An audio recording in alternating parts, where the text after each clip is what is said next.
तो ये लेक्चर जो है वो सेकंड लेक्चर है वेब एपीआई 2 का। सर्वर साइड वेब एपीआई हम कंज्यूम कर रहे हैं, ये लेक्चर 2 है। इससे पहले आपको जो रिकॉर्डिंग है लेक्चर 1 की वो व्हाट्सएप ग्रुप में मिल जाएगी। वैसे मैंने ये लेक्चर कल कंप्लीट करना था, क्योंकि मुझे कहीं जाना पड़ा, तो इस वजह से मैंने वो लेक्चर दोबारा मैं कंटिन्यू कर रहा हूँ, क्योंकि उसमें मैंने 30-40 मिनट पढ़ाया था, वो मैं अगेन दोबारा एक बार बता रहा हूँ कि मैंने ये क्या किया है। ठीक है, तो एक क्राउड एप्लीकेशन मैं अप्लाई कर रहा हूँ यूजिंग सर्वर साइड। ओके, और इसमें हम वेब एपीआई का यूज कर रहे हैं। हम सर्वर साइड पे वेब एपीआई को कंज्यूम करेंगे with the help of HTTP client. हम jQuery की हेल्प से भी कर सकते हैं। jQuery का लेक्चर जो है एपीआई कंज्यूम करने का वो कमिंग सून टॉपिक है।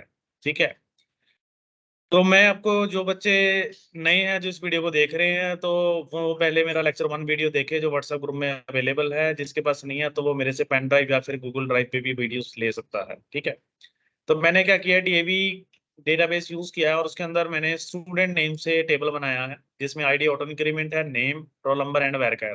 मैंने ये 3 कॉलम फील्ड्स लिए हैं यहाँ पे। तो कमांड कंप्लीटेड, एग्जीक्यूटेड सक्सेसफुली। उसके बाद मैंने क्या किया, एक न्यू प्रोजेक्ट लिया। जब भी आपने न्यू प्रोजेक्ट लेना है, ये वाला प्रोजेक्ट लेना है, तो ये मैंने कैसे लिया था प्रोजेक्ट, ये आपको लेक्चर 1 की वीडियो में मिलेगा। आपने एम्प्टी प्रोजेक्ट सेलेक्ट करना है, उसके अंदर वेब एपीआई और एमवीसी को सिलेक्ट करना है और क्लिक कर देना ओके पे। आफ्टर मैंने क्या किया डियर, एक मॉडल लिया यहाँ पे, जिस मॉडल के अंदर मैंने जो अभी टेबल बनाया है अपना एसक्यूएल सर्वर साइड में, वहां पे मैंने उस टेबल को इंक्लूड करा, बिल्ड सॉल्यूशन किया, और हमारे पास जो एंटिटीज है, डीएवी एंटिटीज, यहाँ पर ये चीज बन चुकी है। ओके, एंड मेरे पास यहाँ पे और क्या है, मेरे पास ये यहाँ पे प्रॉपर्टीज भी बन गई। ठीक है, तो सो नाउ उसके बाद मैंने क्या किया, मैंने एक कंट्रोलर डिजाइन किया। उस कंट्रोलर के अंदर मैंने डीएवी एंटिटी का ऑब्जेक्ट बनाया, या ओवरराइड कन्वेंशन यूज किया है ताकि अनमैनेज रिसोर्सेज को गार्बेज कलेक्ट किया जा सके। ठीक है, उसके बाद मैंने एक ISTDP एक्शन रिजल्ट लिया है, जिसमें गेट ऑल क्या है कि यूजर डिफाइन फंक्शन है, जो कि मेरे पास क्या करेगा, जितने भी रिकॉर्ड्स होंगे स्टूडेंट्स टेबल के अंदर, जब भी आप ये टेबल बनाओगे तो आप प्लीज उसमें स्टार्टिंग में डेटा डाल लीजिए। आज मैं इसका क्रिएट अपडेट लीड का सारा कुछ बताऊंगा। तो ये मैंने इसमें नेम रोल नंबर ब्रांच में कुछ डेटा डाला है। तो यहाँ पे ये क्या करेगा, इसको सारे का सारा डेटा उठाएगा और स्टू के अंदर डाल देगा यहाँ पे ऐसे। ओके, और रिटर्न ओके स्टू करेगा। अब अगर मैं इस प्रोग्राम को एग्जीक्यूट करूं, तो अगर आपने अपनी एपीआई को टेस्ट करना है, मैं आपको कुछ बताना चाहता हूं, वो देखिए क्या है।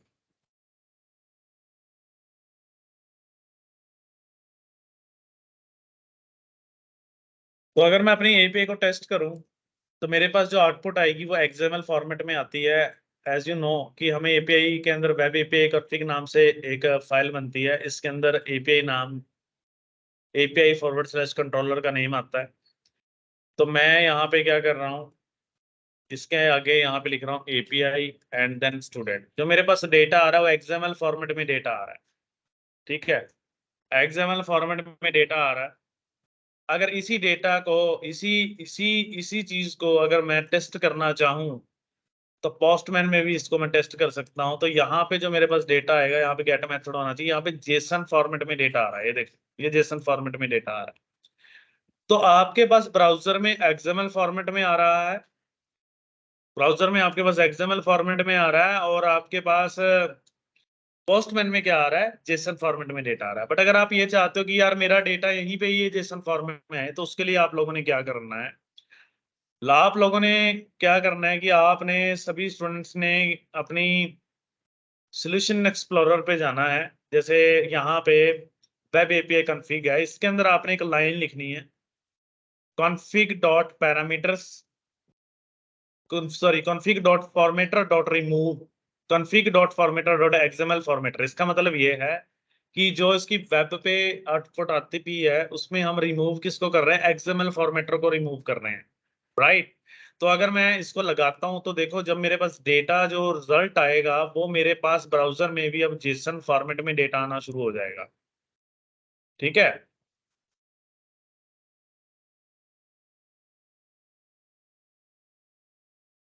ये देखो जेसन फॉर्मेट में डेटा आना शुरू हो गया। अब एक्सएमएल फॉर्मेट में डेटा नहीं आ रहा, अब जेसन फॉर्मेट में डेटा आ रहा है। बट ये यहाँ पे थोड़ा सा होच पोच हो रखा है, थोड़ा स्पेस में चाहता हूँ, इंडेंटेशन चाहता हूँ।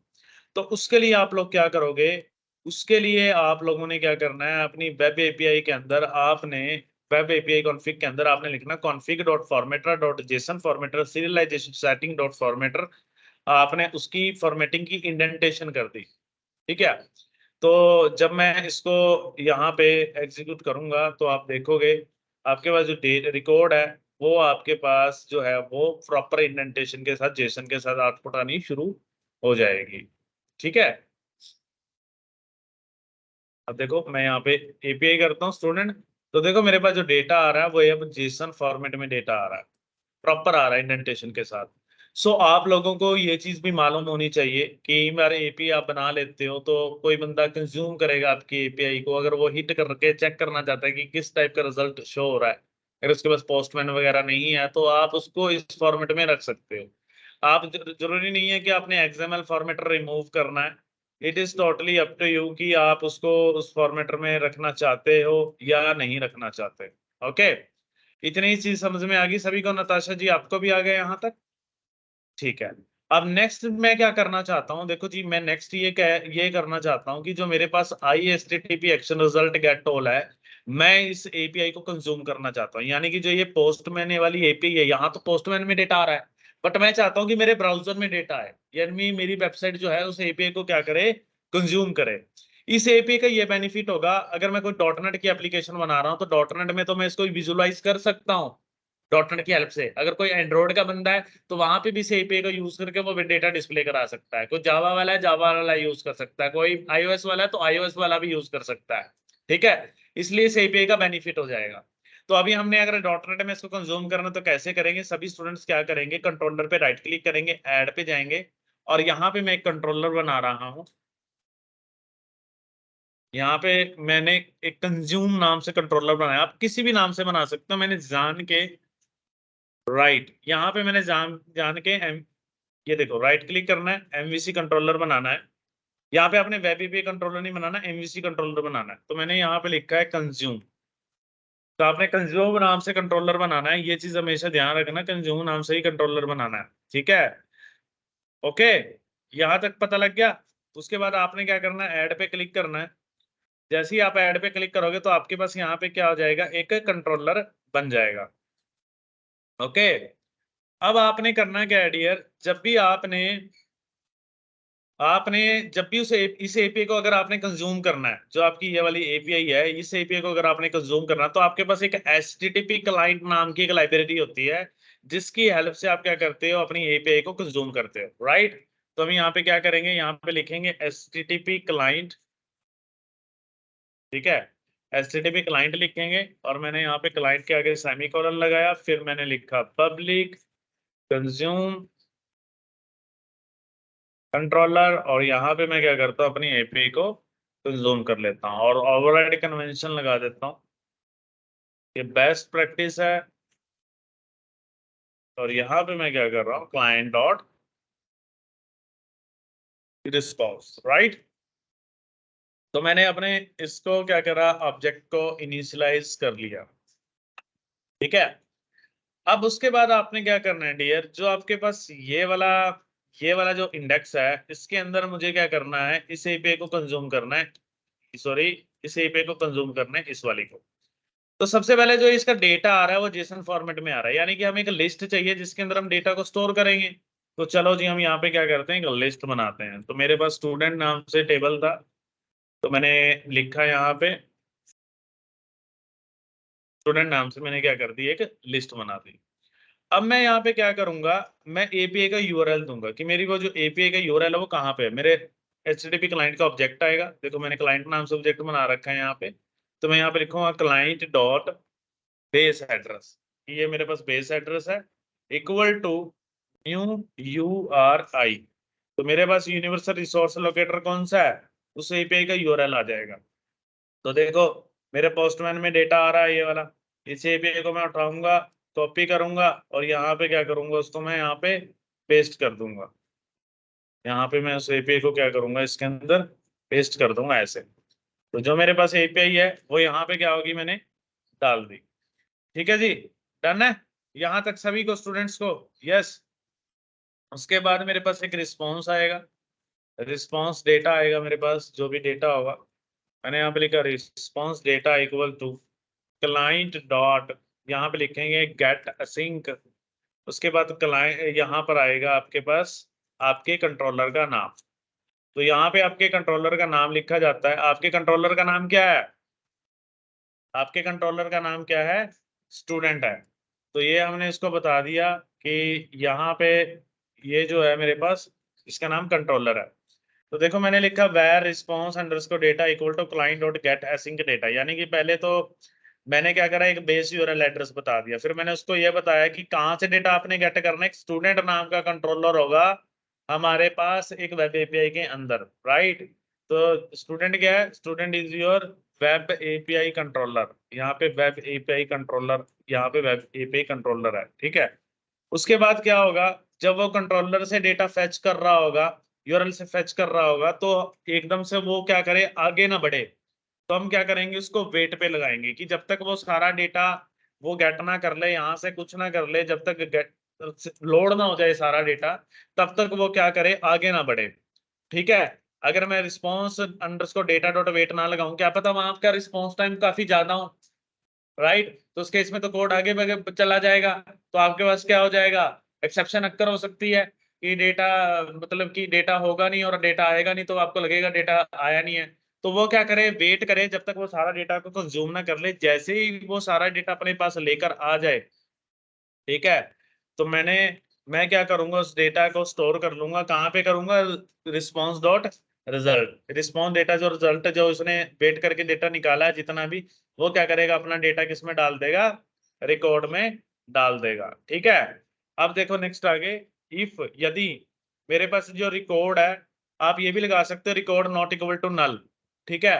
हो सकता है वहां पे खाली डेटा आ जाए, ना खाली डेटा आए तो इफ वाला पार्ट चले। अगर आप ये भी लगा सकते हो इसकी जगह, record dot is successfully status code, यानी कि अगर वो फेच करेगा तो वो ओके मैसेज देता है ना, तो अगर वो परफेक्ट होता है, तो उसके लिए हम क्या करेंगे, वेर, यहाँ पे लिखेंगे वेर, उसके बाद लिखेंगे रैक इक्वल टू, यहाँ पे लिखेंगे अब उसके बाद हम रिकॉर्ड डॉट कंटेंट, जो उसके अंदर का कंटेंट है वो डॉट उसको रीड करे, कंटेंट को रीड एसिंक।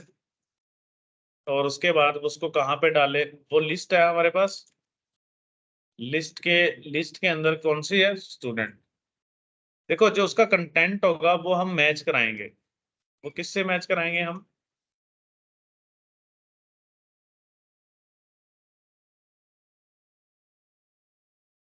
देखो इसका लाइन का मतलब क्या है, देखो जी, जो कोड मेरे पास आया वो जेसन फॉर्मेट में डेटा आया, राइट? तो मैं क्या करूंगा, उस जेसन फॉर्मेट डेटा को कन्वर्ट करूंगा एज अ लिस्ट ऑब्जेक्ट। जो मैंने ऑब्जेक्ट पास क्लास पास की है ना, उससे वो मैचेबल हो जाएगा, यानी कि वहां से डेटा उठ के, और वो कहाँ पे डाल देगा, रैक के अंदर डाल देगा।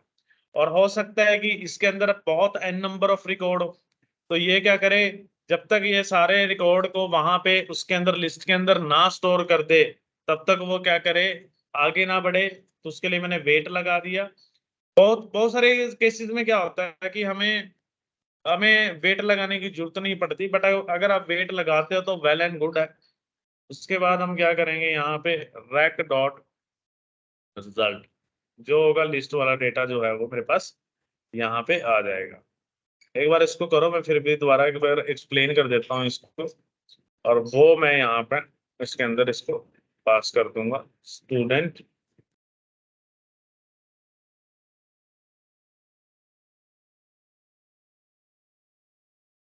Student reco, this one. देखो यहाँ पे हमने लिस्ट क्रिएट की है for storing web API record, ठीक है। तो हमने लिस्ट क्रिएट की है स्टूडेंट नेम से। उसके बाद मैंने एक उसको यूआरएल दिया, यूआरएल पे वी कैन, मतलब कि हम कहाँ से डेटा गेट कर सकते हैं।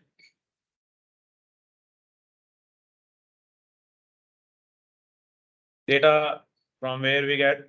तो उसके बाद क्या होगा, जब वो डेटा गेट करेगा तो उसके अंदर मैंने क्या किया, कंट्रोलर पास किया। तो वो क्या करेगा, अपना रिजल्ट देगा जो कि जेसन फॉर्मेट में आएगा। और ये वेट इसलिए लगाया क्योंकि हो सकता है कि लोड होने में टाइम ले डेटा को। वेब एपीआई काफी बिजी भी हो सकती है, एन नंबर ऑफ पर्सन उस एपीआई को कंज्यूम कर रहे हैं, तो बिजी भी हो सकती है, तो उसको रिकॉर्ड में स्टोर होगा।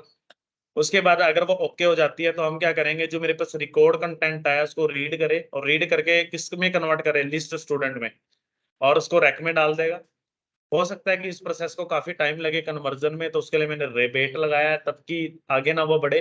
जब वो सक्सेसफुल हो जाएगा उसके बाद मैंने क्या किया, उसका सारा रिजल्ट रैक डॉट रिजल्ट मैंने किस में डाल दिया, स्टूडेंट रिकॉर्ड में डाल दिया। देखो स्टूडेंट जो रिकॉर्ड है मेरे पास यहाँ पे, डियर क्या, the name student record doesn't exist in the current context. अच्छा ये इसको यूज एक्सेस नहीं कर रहा है यार। एक मिनट रुकिए नताशा जी प्लीज। आपको सही कह रहे हैं, मुझे पता है क्योंकि वो इनकैप्सुलेट हो गया है। तो ये मैंने यहाँ पे लिस्ट के अंदर डाल दिया उसको, लाइक दिस। ठीक है, मैंने लिस्ट बनाई थी रैक डॉट रिजल्ट के अंदर, मैंने स्टूडेंट्स के अंदर डाल दिया ये वाला, और यहाँ पे इसको पास कर दिया। यानी कि जो मेरा रिजल्ट है इसका मतलब लिस्ट में कन्वर्ट हुआ है, तभी तो स्टूडेंट्स के अंदर वो एलोकेट हो गया, स्टोर हो गया। और उसके बाद मैंने क्या किया उसको, जब भी आपने रिकॉर्ड को डिस्प्ले कर रहे हैं सारा मेथड सेम रहेगा एज इट इज। चाहे आप सर्च कर रहे हो, कुछ भी कर रहे हो, ये चीज आपने ध्यान। अब हम क्या करेंगे, इसका व्यू जनरेट करेंगे। इंडेक्स पे राइट क्लिक करते हैं, ऐड व्यू पे चलते हैं, MVC5 व्यू। और यहाँ से मैं क्या करता हूँ, टेम्पलेट कौन सी चूज कर रहा हूँ, लिस्ट। और मॉडल क्लास कौन सी है मेरे पास, स्टूडेंट है। डेटाबेस कॉन्टेक्स्ट DAV एंटिटीज है। ठीक है, और मैं इसका क्या करूंगा, व्यू को जनरेट कर दूंगा। एक मिनट रुकिए, हम इस व्यू को क्या कर रहे हैं, जनरेट कर रहे हैं।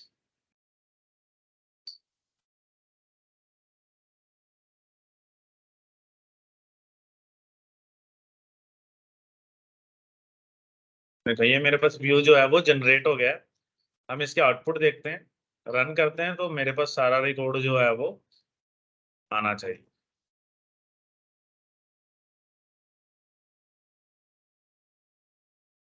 देखो कंज्यूम का इंडेक्स इंडेक्स चल रहा है। ओके,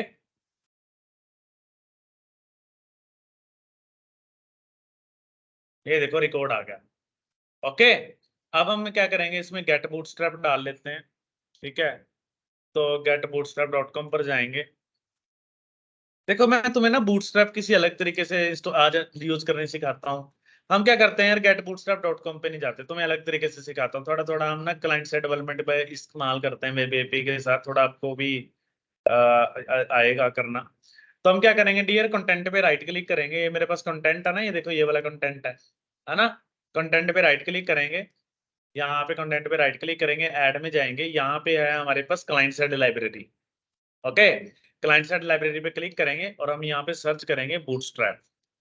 बूटस्ट्रैप, तो मैंने यहाँ बूटस्ट्रैप सर्च किया। तो अब हम क्या करेंगे, इस बूटस्ट्रैप को इंस्टॉल कर देंगे। जैसे मैं क्लिक करूंगा तो मेरे पास क्या आ जाएगा, इसके लिए इंटरनेट होना जरूरी है। देखो मेरे पास बूटस्ट्रैप इंस्टॉल हो गया। हो गया ना बूटस्ट्रैप इंस्टॉल। देखो, ये देखो बूटस्ट्रैप इंस्टॉल हो गया। ये देखो, अब हम क्या करेंगे, बूटस्ट्रैप को इंक्लूड करना है हमने। देखो बूटस्ट्रैप इंस्टॉल हो गया मेरा पास। डियर ये देखो, राइट क्लिक करना है, ऐड पे जाना है, क्लाइंट साइड लाइब्रेरी है, यहाँ पर आपने लिखना है बूटस्ट्रैप। ये देखो बूटस्ट्रैप आपने लिख लिया।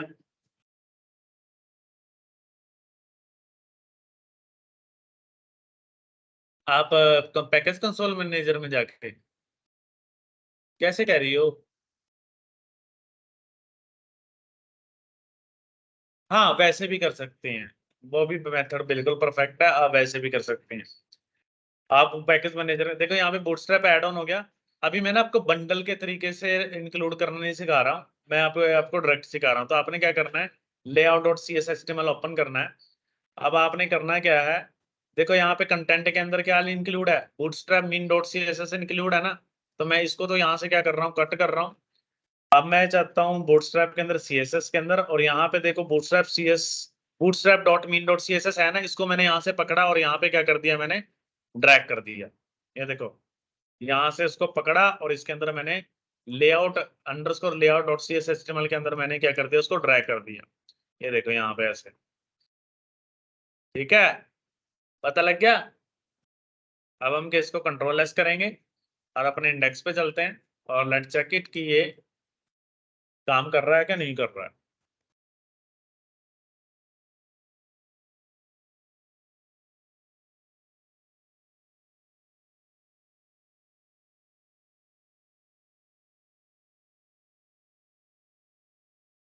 बिल्कुल परफेक्ट काम कर रहा है, ठीक है।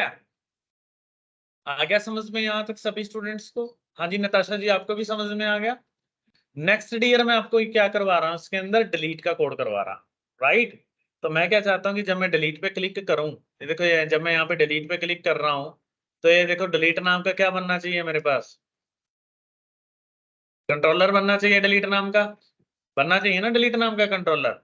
तो हम क्या करेंगे, सबसे पहले तो इसकी API बना, पहले ऐसा करते हैं कंट्रोलर बनाते हैं।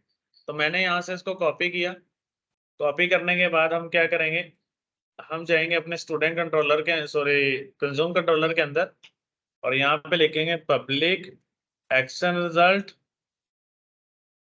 यहाँ पे मेंशन करेंगे हम डिलीट और इंटीजर आईडी, राइट। अभी मैं यहाँ पे रिटर्न व्यू कर रहा हूँ।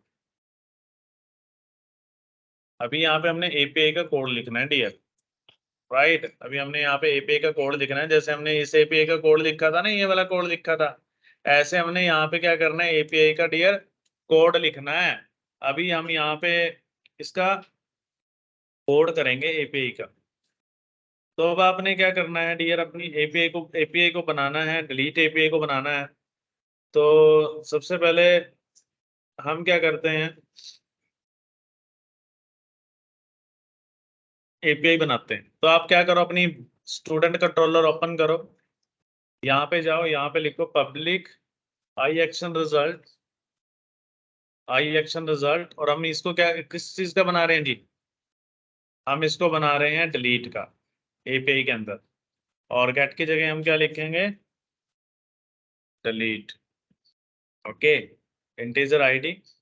तो यहाँ पे हम कोड लिखते हैं इसके अंदर, यहाँ पे हम लिखते हैं where डेटा इक्वल टू, यहाँ पे लिखेंगे object dot students dot where, यहाँ पे लिखेंगे M arrow M dot ID equal to ID first और डिफॉल्ट, ठीक है। उसके बाद हम लिखेंगे यहाँ पे ऑब्जेक्ट डॉट एंट्री स्टेट, अभी मुझे बनाना है, अभी आता हूँ, ऑब्जेक्ट डॉट एंट्री, और यहाँ पे मैंने किसकी एंट्री डाल दी, डेटा की डाल दी। के बाद डॉट स्टेट इक्वल टू, यहाँ पे लिखेंगे हम सिस्टम डॉट डेटा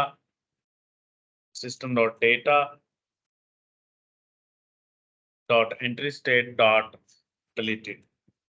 ये कोड मैंने पहले भी करवाया है ना नताशा।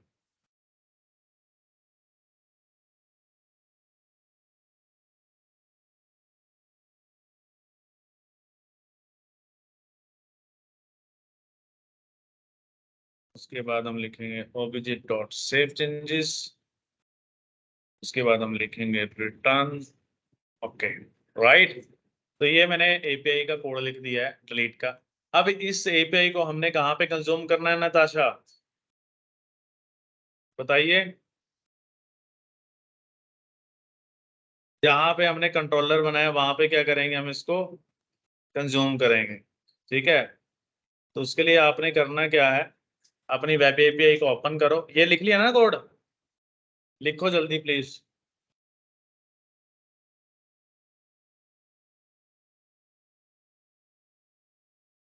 डेरी ये तो डिलीट कर रहे हैं, हम डेटा थोड़ी रिटर्न कर रहे हैं, तो डिलीट कर रहे हैं।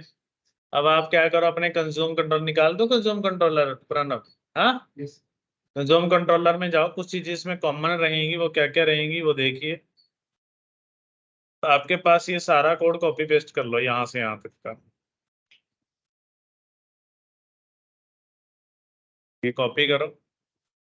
और जो आपने यहाँ पे ये लिख रखा है यहाँ पे, इसको कंट्रोल V करो।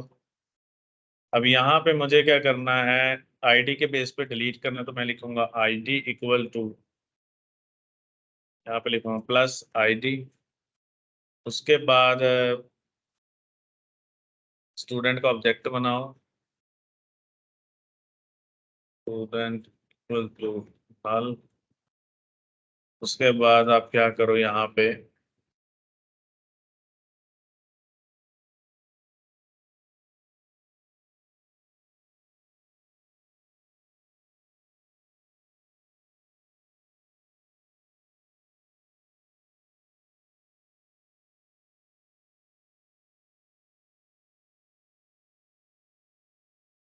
नताशा, मैं 1 मिनट आऊँ यार, मुझे ना ऋषभ सर बुलाने आए थे गेट से। मैं अभी आता हूँ, बस अभी को लिखता हूँ मैं पहले तो डिलीट पे क्लिक कर देता हूँ, डेटा गेट कर रहे हैं, फिर कंफर्मेशन पे सब 2 डिलीट के बनेंगे।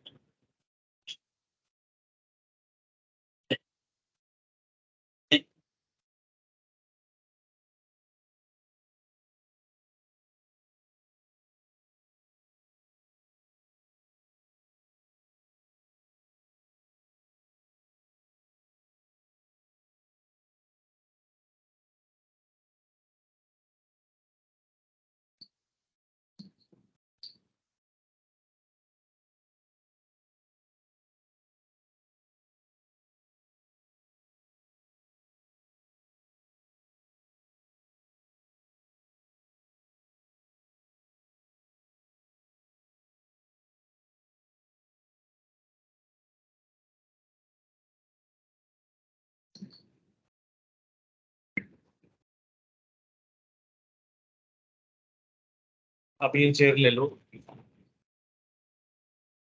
नताशा देखना ऑनलाइन तो नहीं है कोई स्टूडेंट? हाँ जी, हाँ जी देख। हाँ, नहीं, ये हमारे सारे स्टूडेंट्स इंटर्न एम्प्लॉयज हैं। तो आपने पीएचपी टेक्नोलॉजी करनी है ना? हाँ। तो पीएचपी के बारे में आपको क्या क्या पता है? पीएचपी लारावेल के बारे में भी पता है सर, रिसेंटली करा हुआ है लारावेल? तो आपने कोर्स दोबारा करना है पीएचपी लारावेल का। उसमें थोड़ा बेटर बेटर। ठीक है, देखो मैं सबसे पहले आपको करवाऊंगा कोर। देखो, पीएचपी करने से पहले आपको सबसे पहले वेब डिजाइनिंग कराई जाएगी।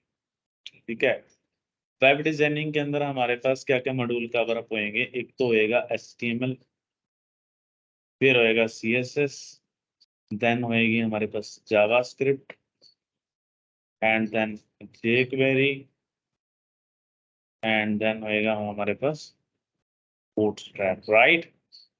इतना मैं कंफर्म करता हूँ कि अगर आप इतना करोगे तो आप एक रिस्पॉन्सिव वेबसाइट, एक बेटर पेज बनाना सीख जाओगे। रिस्पॉन्सिव जो वेबसाइट्स बनती हैं आपकी, इसके अंदर आपका मोबाइल व्यू बनता है, ठीक है, प्लस इसके अंदर डेस्कटॉप भी होता है according to the nature of application. Okay, जब आप इतना पार्ट कर लोगे, ये ग्राफिकल यूजर इंटरफेस के अंदर आता है, जिसके अंदर आप इसको बनाओगे। ठीक है,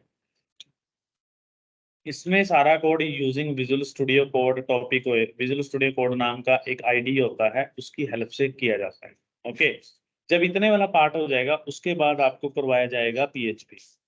तो पीएचपी के अंदर सबसे पहले आपको करवाया जाएगा जी core PHP. Okay, core PHP के अंदर आपको बताया जाएगा कि जैम्प होता है, एक लैम्प होता है, एक मैम्प होता है, सुना होगा आपने, एक वैम्प होता है। इनकी फुल फॉर्म पता है? जैम पे काम किया। क्या होता है जैम्प? जैम पे सर्वर। इसकी फुल फॉर्म पता है आपको? नहीं। देखो, एक्स का मतलब होता है एक्स ऑपरेटिंग सिस्टम। ये ऑपरेटिंग सिस्टम कौन कौन से हो सकते हैं? ये लिनक्स, विंडो, मैक, कुछ भी हो सकता है। ए का मतलब होता है अपाचे, अपाचे सर्वर, इसके हेल्प से आपकी वेबसाइट चलती है। एम का मतलब होता है माई एसक्यूएल। पी का मतलब होता है पीएचपी।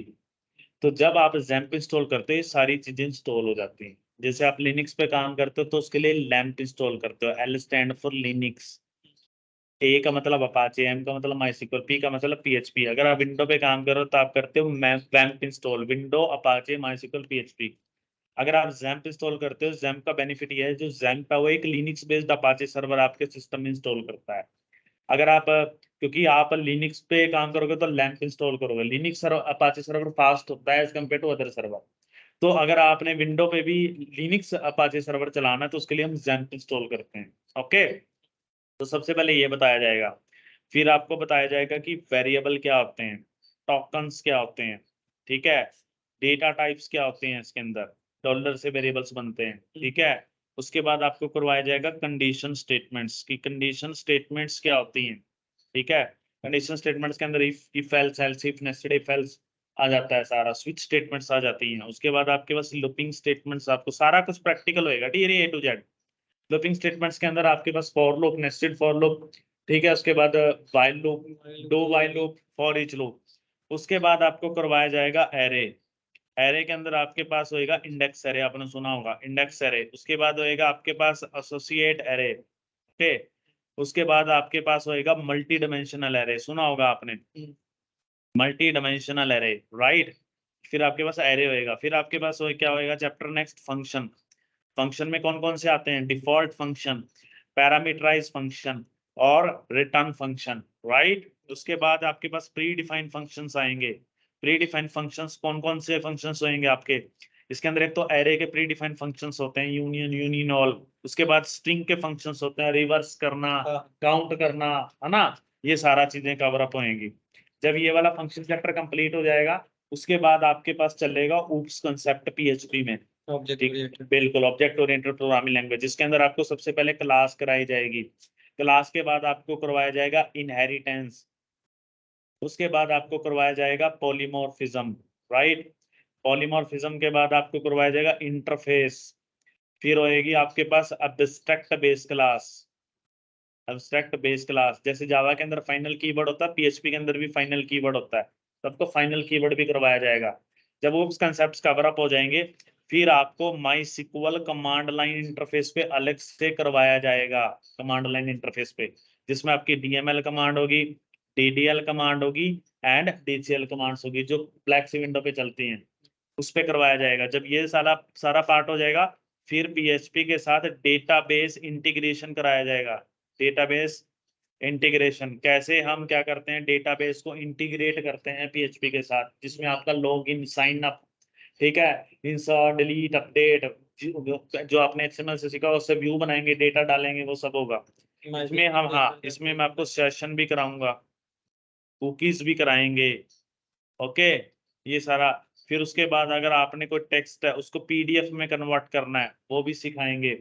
उसके बाद इमेज अपलोड, ठीक है, और उसको व्यू करना। उसके बाद डाउनलोडिंग, ठीक है, डाउनलोडिंग एंड अपलोडिंग भी कराई जाएगी, समझ में आया, ये सब डाउनलोडिंग अपलोडिंग भी कराएंगे। जब ये वाला सारा पार्ट कंप्लीट हो जाएगा फिर हम लारावेल फ्रेमवर्क पे स्विच होएंगे, लारावेल फ्रेमवर्क पे शिफ्ट होंगे, राइट। तो लारावेल फ्रेमवर्क को करने के लिए हम क्या करेंगे, सबसे पहले इसमें एमवीसी आर्किटेक्चर होता है, मॉडल व्यू कंट्रोलर। मॉडल के अंदर आपके पास क्लासेस बनती हैं, आपकी डेटाबेस से रिलेटेड, व्यू के अंदर आपके पास एचटीएमएल पेजेस बनते हैं, कंट्रोलर के अंदर वो कंट्रोल करता है। मैं इसके अंदर आपको ओआरएम सिखाऊंगा, ऑब्जेक्ट रिलेशनल मैपिंग, ठीक है, ऑब्जेक्ट रिलेशन मैपिंग, ठीक है। इसके अंदर एक चीज और होगी, required and include. Required and include में क्या डिफरेंस होता है, राइट। तो जो ओआरएम होता है, ऑब्जेक्ट रिलेशनल मैपिंग के अंदर क्या होता है कि अगर आप माइस्क्ल में काम कर रहे हो तो आपने सिर्फ वहां पे ना ऑब्जेक्ट का यूज करके डेटा स्टोर करना, तो ऑटोमेटिकली क्या करेगा, माइस्क्ल के अकॉर्डिंग अपनी क्वेरी को कन्वर्ट कर देगा। कल को आप ओरेकल का यूज करते हो तो ओरेकल क्या करेगा, आप अपने ओआरएम यूज कर रखे हैं लारावेल में, तो वो ओरेकल के अकॉर्डिंग बैकएंड पे क्वेरी को जनरेट करता है। इसमें आपको मैं ऑथराइजेशन एंड ऑथेंटिकेशन करवाऊंगा, ठीक है, ऑथेंटिक एसएमटीपी कराऊंगा मेल भेजने के लिए। और इसमें एक डेटाबेस की फाइल बनती है .env करके, .env करके, जहाँ माइस्क्ल डेटाबेस कनेक्टिविटी के लिए यूज की जाती है। रूट फाइल हाँ हाँ। उसके बाद मैं इसके अंदर आपको राउटिंग कॉन्फ़िग भी कराऊंगा, राउटिंग कि राउटिंग से अगर आपने अपना व्यू रिटर्न करना हो, कंट्रोलर से रिटर्न करना हो, है ना, वेरी गुड। तो आपने कहाँ सीखा सारा? कॉलेज। क्या बात है। उसके बाद मैं आपको करवाऊंगा वर्डप्रेस, राइट? वर्डप्रेस भी मैं आपको करवाऊंगा। डियर मैं ये कहता हूँ कि गारंटेड कहता हूँ कि अगर आप ये कोर्स करते हो आपकी इजीली जॉब लग जाएगी। कॉलेज में प्लेसमेंट अभी खत्म हुआ है, रिसेंटली पेपर खत्म हुआ है। डियर अब आपके रिसेंटली एग्जाम खत्म हो गए ना, तो अब आप एक कोर्स करो डेडिकेटली। डोंट वरी, आप अच्छा परफॉर्म करो, I will help you out in job. ठीक है, नेबर कितनी कंपनीज हैं, हो सके अगर नेट यहाँ पे बढ़िया इंग्लिश कम्युनिकेशन ठीक है, नॉर्मल ऐसे नॉर्मल है, वैसे में मार खा जाएगा। कोई बात नहीं, मार नहीं खानी यार। देखो ऐसा कुछ नहीं है, चिंता मत करो, वर्बल क्लासेस भी दिलवाऊंगा मैं आपको यहाँ पे। और अगर आप बेटर परफॉर्म करेंगे, ट्राई करूंगा डियर यहीं पे कंज्यूम हो जाए। नहीं तो मेरी इतनी रेफरेंस है ना, जितने भी बच्चों ने आज तक मेरे से सीखा है ना लाइफ में, ऑलमोस्ट मैंने पहले भी बहुत सारे इंस्टीट्यूट्स में टीच किया है, मैं मैनेजर भी रह चुका हूँ वहां पे। तो मेरे पास बच्चे वही आते थे जो जॉब लेना चाहते थे, जिनको मेरे से विश्वास था। वो उनके पेरेंट्स या कोई बच्चा आता था ना, वो ये कहता था सर मुझे कुछ नहीं आता, बस आप मेरे एडमिशन करो, पढ़ाना शुरू कर दो।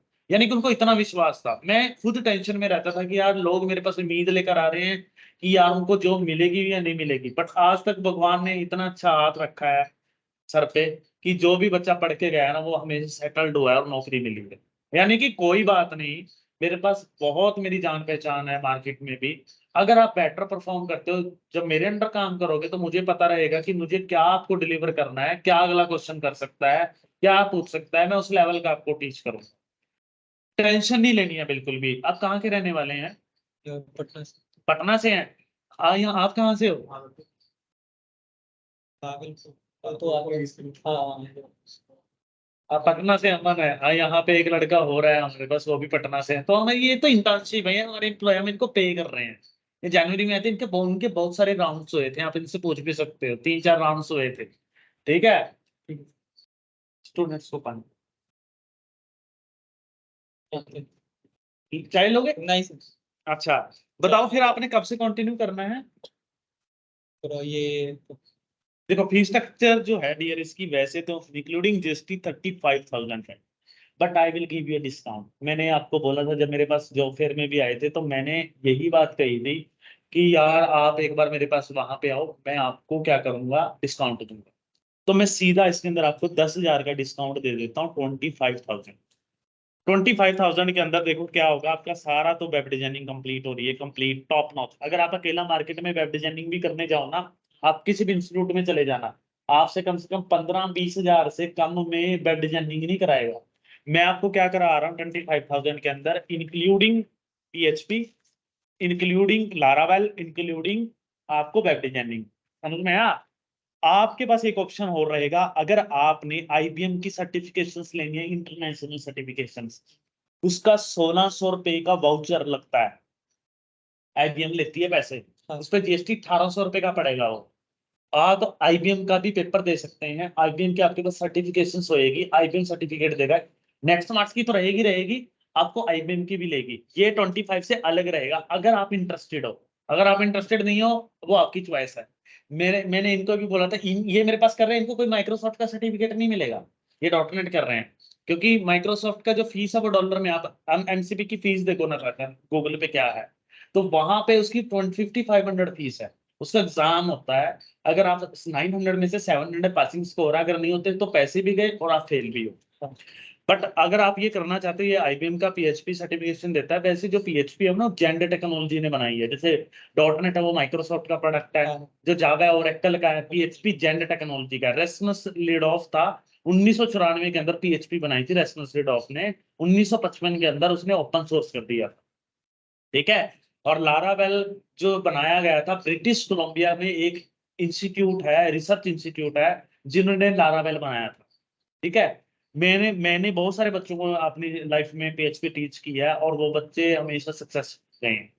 आपने खुद से किया होगा, बट एक बार आप यहाँ पे करें तो आपको नेक्स्ट लेवल होगा। ठीक है, बाकी मैं ट्राई करूंगा कि आई विल टीच यू, कि और ट्रेनर ना मिले, कि I will teach you personally. Okay, चलो आप आ जाओ, मेरी सर से आपसे बात में आया। ये स्टूडेंट्स ने मेरे चक्कर में परेशान हो गया 3-4 दिन। मैं इंक्वायरी से ले रहा हूँ, कोई इंक्वायरी आती रहती है।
सॉरी यार, मैं बहुत बोलना पड़ता है इंक्वायरी लेते टाइम यार।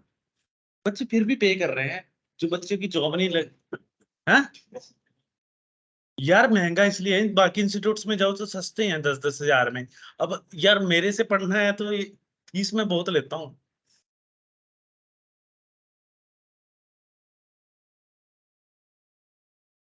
मेरे पास एक लड़की आएगी अभी एजोर पढ़ने, उसने मेरे से पढ़ने के लिए 45 दिन के लिए 21 हजार दिए। 21,000 फॉर 45 डेज।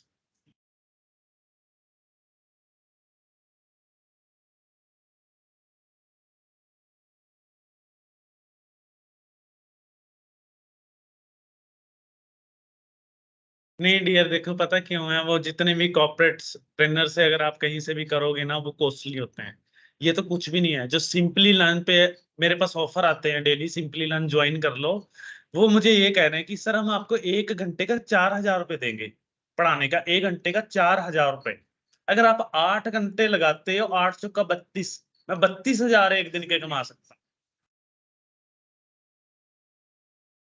हाँ वो तो चलो जो भी है, बट वो मुझे जॉब्स का वो दे रहे हैं, बट फिर भी मैंने वो ज्वाइन नहीं की है। क्योंकि हम्म,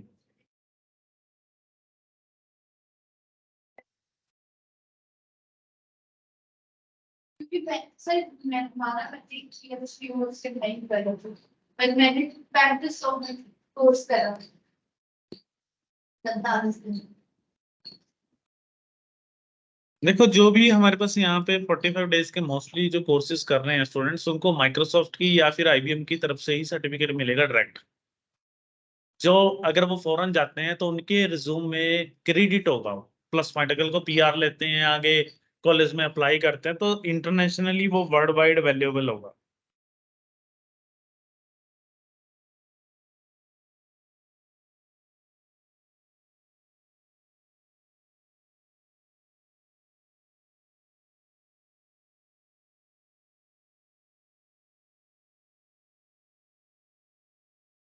लो इसको डिलीट का करो।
कर लिया?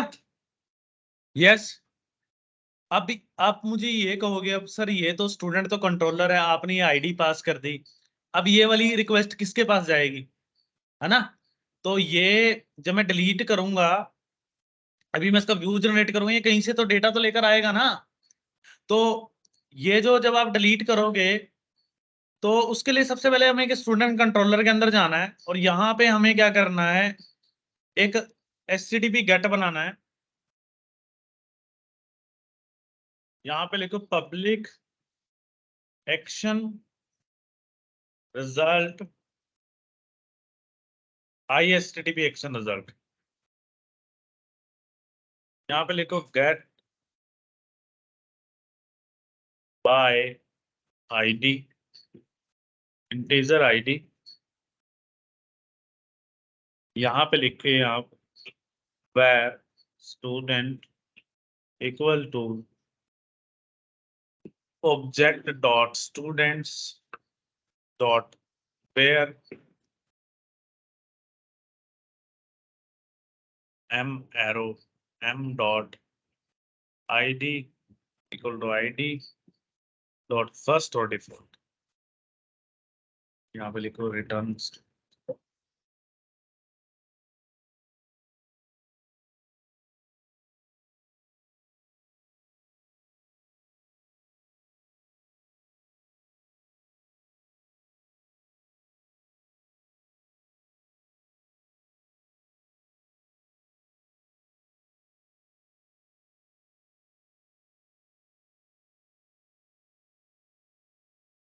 लिखो, इसमें एरर में निकालता हूँ, एरर क्यों आ रहा है।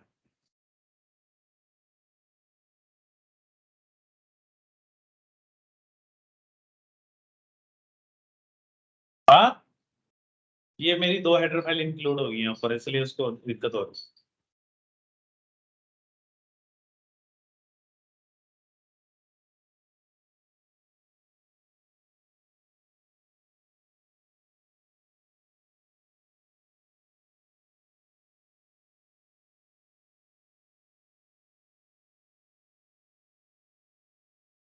करें आगे।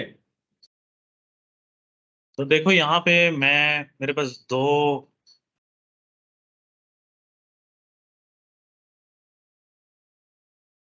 तो मैंने यहाँ पे यूज किया using system dot web dot HTTP, right. मेरे पास 2 हेडर फाइल इंक्लूड हो गई थी, एक MVC की, एक HTTP की। फिर मेरा ये जो कंट्रोलर है वो तो API कंट्रोलर है, तो उसमें मैं HTTP यूज की, एरर मेरा चला गया, ठीक है। अब देखो यहाँ पे होगा क्या, कि जो मेरे पास गेट बाय आईडी है, ये वाला मेथड जो है, ये वाला, ये कैसे चलेगा। जब मैं यहाँ पे इस डिलीट पे क्लिक करूंगा, मतलब इसका मैं, जब यहाँ पे देखो ये इंडेक्स चलेगा, जब मैं इस वाले डिलीट पे क्लिक करूंगा, ये अपने साथ आईडी लेकर जाएगा। तो ये जाएगा मेरे पास कंज्यूम कंट्रोलर के अंदर। तो यहाँ पे क्या होगा, उसको आईडी मिलेगी। यहाँ पे क्या हुआ, इसको आईडी मिली। आईडी मिलने के बाद वो क्या करेगा, उस कंट्रोलर के अंदर फाइंड आउट करेगा कि मेरे पास आईडी वाला कंट्रोलर कौन सा है, क्योंकि रिक्वेस्ट गेट है। तो यहाँ पे ये वाला मेरे पास आईडी वाला है, इसका नाम लिखने की जरूरत नहीं है, गेट बाय आईडी, ये ऑटोमेटिकली इसको आईडी वाले को दे देगा। उसके बाद जब इसको वैल्यू मिलेगी, तो यहाँ से क्या करेगा, वो डेटा उठाएगा और वो किसको देगा, स्टूडेंट को देगा। और यहाँ से हम क्या करेंगे, स्टूडेंट को रिटर्न कर देंगे। तो उसके बाद जो मेरे पास आएगा कि are you sure you want to delete this record, okay. ये देखो मैं डिलीट पे क्लिक करता हूँ, एड व्यू पे जाता हूँ। देखो करना क्या है, कंज्यूम कंट्रोलर के अंदर आपने डिलीट पे राइट क्लिक करना है, ऐड व्यू पे जाना है, और यहां से मैं टेम्पलेट चूज कर रहा हूँ डिलीट, मॉडल क्लास चूज कर रहा हूँ स्टूडेंट्स, और मैंने ऐड पे क्लिक कर दिया। तो ये देखो ये मेरे पास हो गया यहाँ पे। और एक चीज यहाँ पे मिसिंग है, वो क्या मिसिंग है, कि अगर मुझे कल को इसमें कुछ भी डिलीट करना हो, तो मुझे HTML डॉट हिडन फॉर लगाना पड़ेगा, m arrow m dot id। करो ये करो प्रैक्टिकल इतना, पहले से डिलीट को चलाकर देख लेते हैं। डेयर ये वैल्यू दिखेगी नहीं, हिडन फॉर वाली टेक्स्ट फील्ड दिखेगी नहीं, और जो आपकी वहां पे आईडी होएगी, वो आईडी आपके पास आगे लेकर जाएगा, उसको वेयर कंडीशन में रख के वो डिलीट करेगा।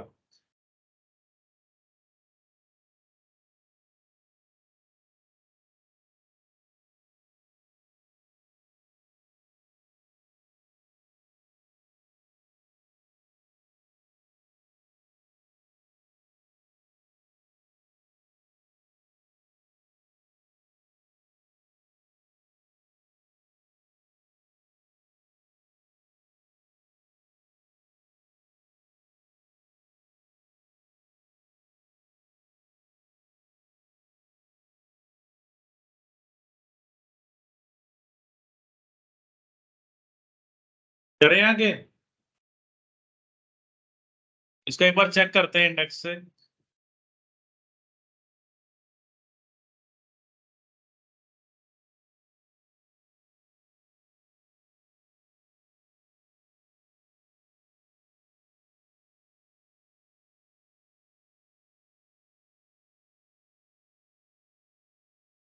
ये देखो जी, जब मैं यहाँ पे डिलीट पे क्लिक कर रहा हूं तो देखो डेटा गेट कर लिया उसने,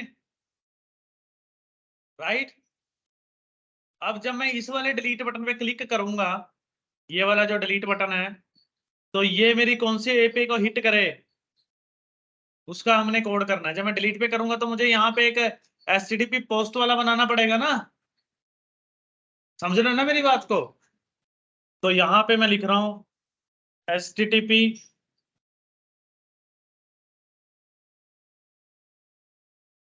पोस्ट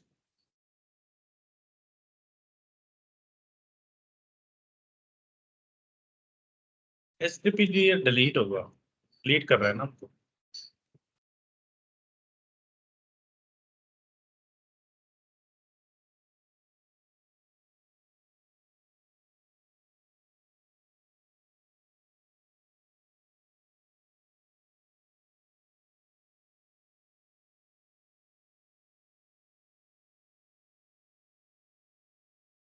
अब देखो यहाँ पे दिक्कत होगी, अब हमारे पास क्या दिक्कत होगी कि ये डुप्लीकेसी एरर दे रहा है कि आपने यहाँ पे भी डिलीट बना रखा है और यहाँ पे भी सेम सेम हो गया ना। तो हम यहाँ पे क्या करते हैं, इसका नाम डिफरेंट लिख देते हैं, कंफर्म्ड।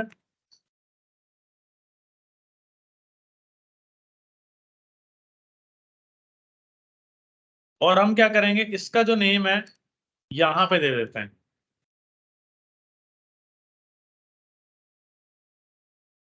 डिलीट। होगा क्या कि जब मैं यहाँ पे इसको डिलीट करूंगा, इधर देखो डिलीट में, जब मैं यहाँ पे बटन में क्लिक करूंगा तो वो डिलीट को ही फाइंड आउट करेगा, एचटीटीपी डिलीट वाले को। तो उसको अपने एक्शन नेम से पता लग जाएगा कि ये वाला है और चलेगा पर ये। ओके ना ताशा।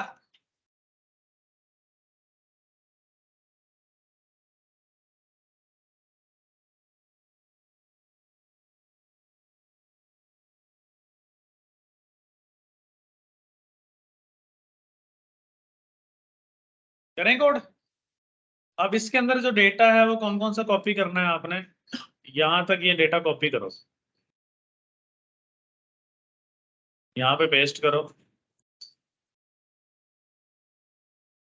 टीयर एक तो क्लाइंट बेस एड्रेस करना है, रिस्पॉन्स डेटा डिलीट करना है।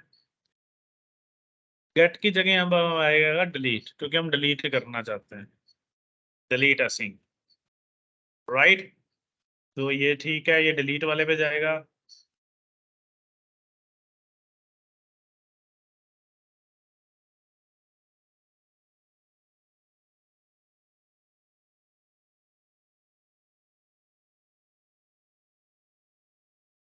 डिलीट होने के बाद वो एक्शन रिजल्ट पे डिलीट हो जाए, अगर वो डिलीट ना हो तो उसी पेज पर ही जंप हो जाए।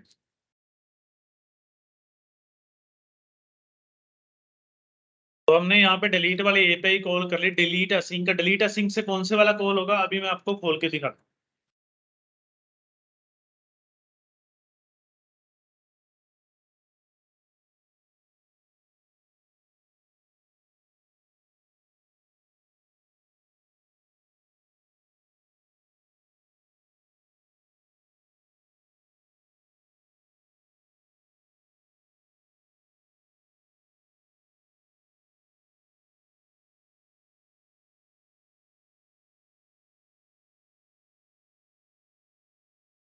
हाँ जी, ओपन करें। ये देखो, जब मैं यहाँ पे देखो फर्क क्या है, यहाँ पे गेट है तो गेट आएगा, देखो यहाँ पे डिलीट है तो डिलीट से क्या होगा, वेब जो हमने स्टूडेंट कंट्रोलर के अंदर ये डिलीट बना रखा है ना, ये वाली एपीआई कॉल होगी।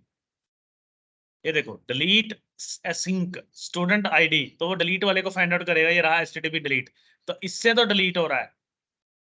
ओके, ये देखो ये कौन सी है, गेट है।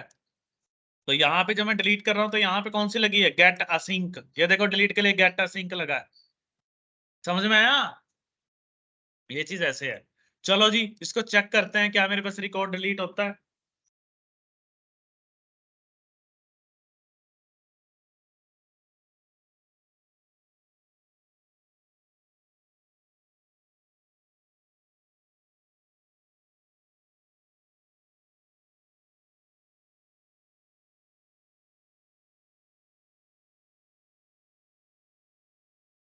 देखो जी, मैं यहाँ पे इसको डिलीट पे, मैं पंकज शर्मा रिकॉर्ड को डिलीट करना चाहता हूँ, डिलीट पे क्लिक करा और दोबारा मैंने यहाँ पे डिलीट पे क्लिक कर दिया, तो मेरे पास वो डिलीट नहीं हो रहा, ये देखो, तो वो उसी पेज पे ही जंप हो रहा है, राइट। तो इसका मतलब क्या है कि कोई प्रॉब्लम है।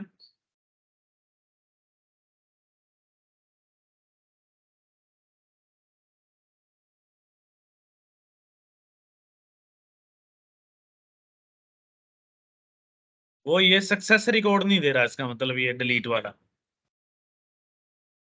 एंड इसमें देख लेते हैं क्या प्रॉब्लम है। बेस यूआरएल, एक्चुअली यहाँ से तो मेरे पास डिलीट एक्शन रिजल्ट चला है।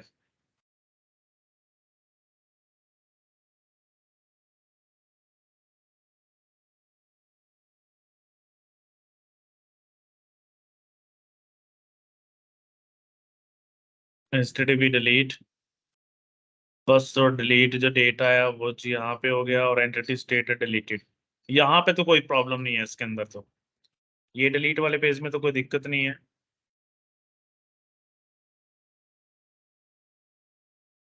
उसके बाद हम चलते हैं अपने कंज्यूम कंट्रोलर में। यहाँ पे मेरे पास डेटा गेट हो ही रहा है, तो ये भी कोई दिक्कत नहीं है, यहाँ पे भी एक्शन नेम ही है। ओके, प्रॉब्लम यहाँ पे है डियर, ये एचटीटीपी डिलीट लगा रखा है ना, यहाँ पे एचटीटीपी पोस्ट लगाओ। बेसिकली ये जो है ना, इसमें इसके लिए तो आपके पास डिलीट नहीं चलेगा, डिलीट चलाना है एपीआई के लिए। देखो मैंने जो यहाँ पे एपीआई के अंदर लिख रखा है ना, जहाँ पे हम एपीआई बना रहे हैं अपनी, यहाँ पे आपने वर्ब यूज करनी है। बट अगर आप इधर कर रहे हो तो वो तो, क्योंकि जो मेरे पास यहाँ पे डिलीट से डिलीट होगा, ये बाय डिफॉल्ट मेथड पोस्ट होता है, पोस्ट और गेट ही होता है इसमें, तो फॉर्म में तो डिलीट तो नहीं होता ना, पोस्ट होता है। तो पोस्ट वाले पे जाएगा, फिर यहाँ से वो एपीआई हिट होगी। अब मैं एक बार चेक कर लेता हूँ। ये ना आप रट लो इसको बिना देखे, एक बार मैंने बना दिया, एक बार आप भी बिना देखे इसको बनाओ, ठीक है। आप मैं भी तो साथ साथ बना रहे हो, तो आप भी इसको बिना देखे एक बार अपने तरफ से कोई भी एक टेबल लेके उस पे ऊपर करंट ऑपरेशन अप्लाई करके देखो। आप एक मिनट रुकिए, चेक करता हूं मैं अपना।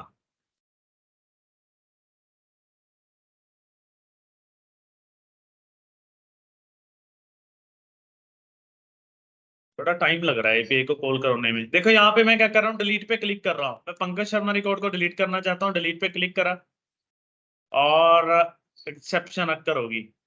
इसका मतलब ये है कि देखो यहाँ से मेरे पास एपीआई हिट हुई है ना, ये मतलब ये कोड तो चला है मेरे पास, और वो उसको कहाँ पे लेके गया, डिलीट सिंक पे लेके गया, और डिलीट सिंक पे ले जाने के बाद सेव चेंजेस नहीं हुआ। ये क्या कह रहा है, to unable to update the entity set student because it has a defined query and not a no delete function. Element exist in a modification function में element to support the current operation. आपकी क्या exception occur हुई है?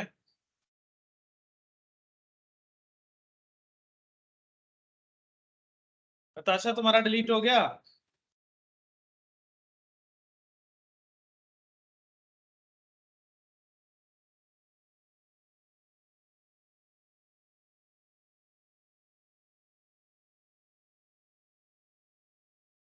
where student obj dot students dot where model id equal to id first और default, ठीक है।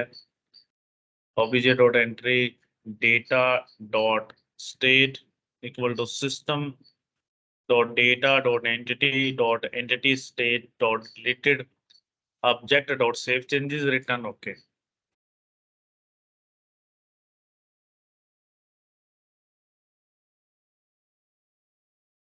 Code में तो कोई दिक्कत नहीं है, यहाँ पे सेव चेंजेस नहीं हुआ है। आपका भी सेव चेंजेस में एरर आ रहा है?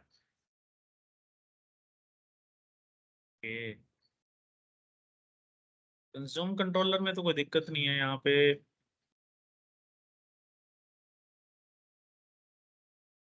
एक काम करते हैं, यहाँ पे एक बार ना हम ना डिबग राइट करके देख लेते हैं, क्या यहाँ पे वो वैल्यू भी वैल्यू प्रिंट कर रहा है। योर आईडी इज, क्या पता आईडी ना जा रही हो। ये वाली जब मैं कंफर्म पे क्लिक करूंगा ना, तो ये डिबग के अंदर प्रिंट होना चाहिए। अगर तो ये प्रिंट हो गया तो इसका मतलब आईडी तो जा रही है। फिर कोई और मिस्टेक है माइनर। अगर नहीं हुआ तो इसका मतलब आईडी नहीं जा रही फिर उधर।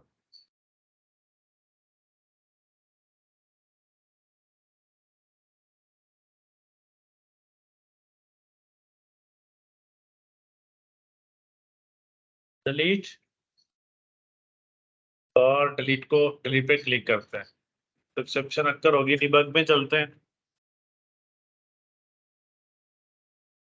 Your ID is 2। ओके देखो एक्सेप्शन क्या हो रहा है, system dot data dot entity infrastructure dB updation exception in line number 11।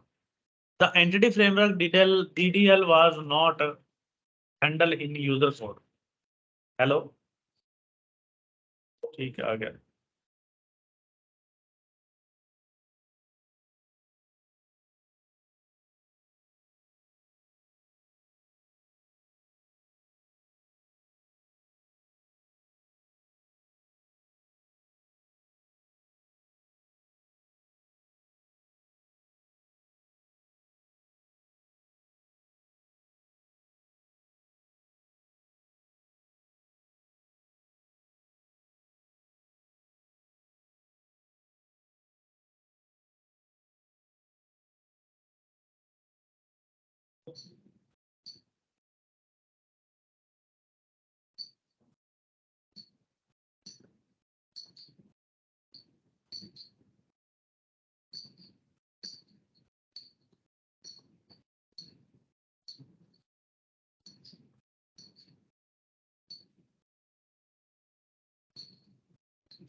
तो ये एक्सेप्शन अक्कर हो रही है यहाँ पे। अब हम क्या करते हैं, इधर तो मेरे पास जो आईडी है यहाँ पर प्रिंट हो रही है, ये देखो। अब जो ये वाली आईडी है, अब हम क्या करते हैं, कंज्यूम एपीआई से अब इस डिबग को हटाते हैं। और अब मैं इसको एपीआई के अंदर भी क्या करता हूँ, कॉल करके देख लेता हूँ जहां पे मेरी एपीआई बनी है, क्या यहाँ पे ये वाली जो आईडी है यहाँ पे आ रही है वो, राइट। तो यहाँ पे लिखता हूँ योर एपीआई आईडी इज। अगर ये यहाँ पे आ गई तो फिर तो इस लाइन में दिक्कत लगती है मुझे, राइट। तो इसको एक बार रन करते हैं और चेक करते हैं ये।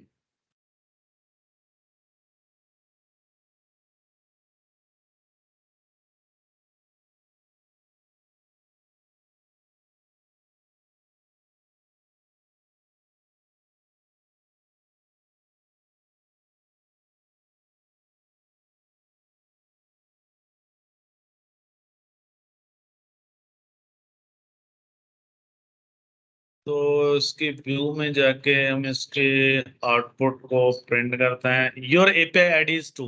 Okay fine. तो मतलब क्या है कि मेरे पास यहाँ तक जो कोड है, ये जो यहाँ तक कोड है वो परफेक्ट है।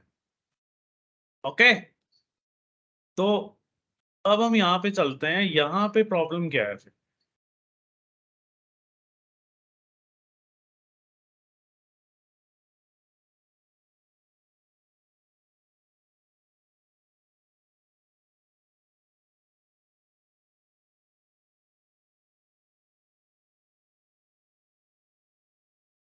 क्वेरी तो बिल्कुल सही है यार, क्वेरी। हाँ, यानी कि यहाँ तक का हमारे पास एपीआई हिट हो रही है, जो डिलीट वाला ऑपरेशन है ना।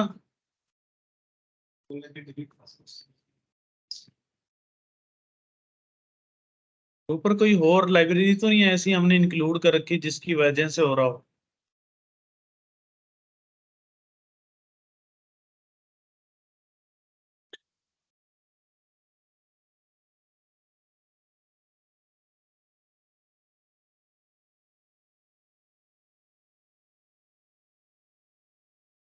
ये दिक्कत नहीं है। ऐसा करते हैं, सुनो मेरी बात पहले। हम ऐसा करते हैं पहले, अभी मैं उसको करेक्ट करता हूँ, देखता हूँ क्या है। वैसे वो एरर नहीं आना चाहिए क्योंकि क्वेरी तो ओके है, हमने पहले भी ऐसे क्वेरी।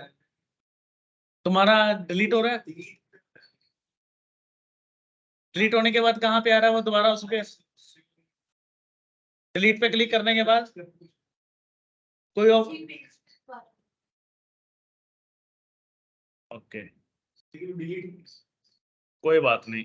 अब हम ऐसा करते हैं जी, पहले हम अपडेट का भी कोड करके देख लेते हैं एक बार। इसको रन करो, पहले अपडेट डिलीट्स का बना, डिटेल्स का भी बना लेते हैं। तो एडिट पे क्लिक करने के बाद कौन से पेज पर जाएगा वो ये चेक करते हैं। देखो एडिट पे क्लिक करने के बाद मुझे एडिट चाहिए, राइट, ये वाला एडिट चाहिए। तो इस एडिट को हम क्या करेंगे, अपने स्टूडेंट का यहाँ पे कंज्यूम कंट्रोलर के अंदर चलते हैं। यहाँ पे हम बना लेते हैं पब्लिक एक्शन रिजल्ट,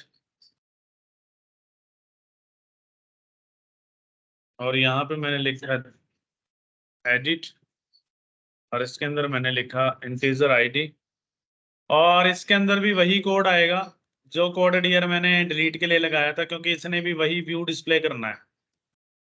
ये वाला जो डिलीट वाले में लिखा था ना मैंने, ये वाला, क्योंकि गेट एलिमेंट बाय आईडी चल रहा है ना, ये भी कोड वही देगा सारा का सारा, फिर उसके बाद अपडेट का कोड होगा।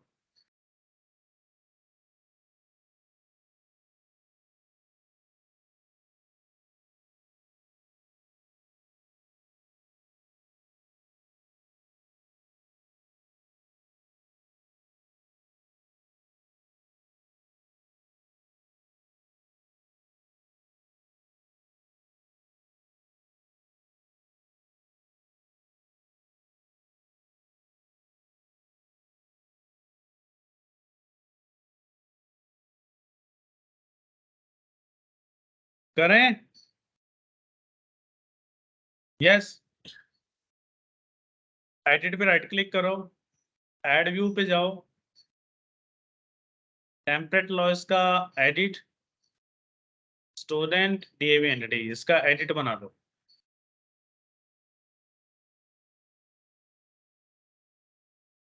ठीक है, ये ऑटोमेटिक बन जाएगा इतना। अब इसको एक बार चेक करते हैं, क्या एडिट क्लिक करने पे एडिट की वैल्यू फिल हो रही है।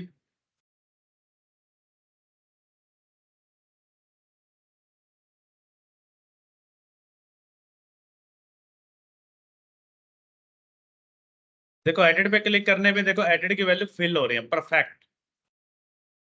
ठीक है, सभी पहले इतना टेस्ट करो कि क्या वैल्यू उठकर आ रही है एडिट वाले पेज पे।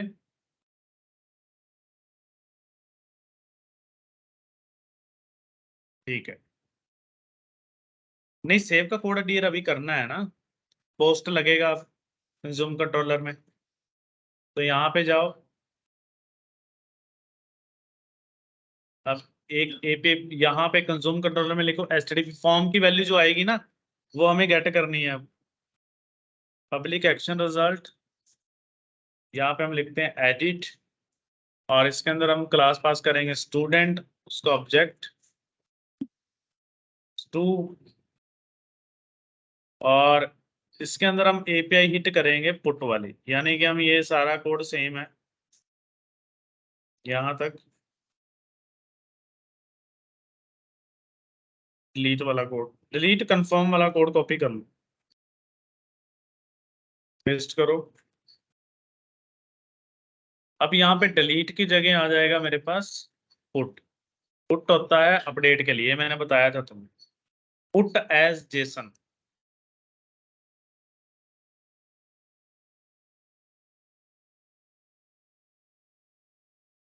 और इसके साथ हमने क्या पास करना है,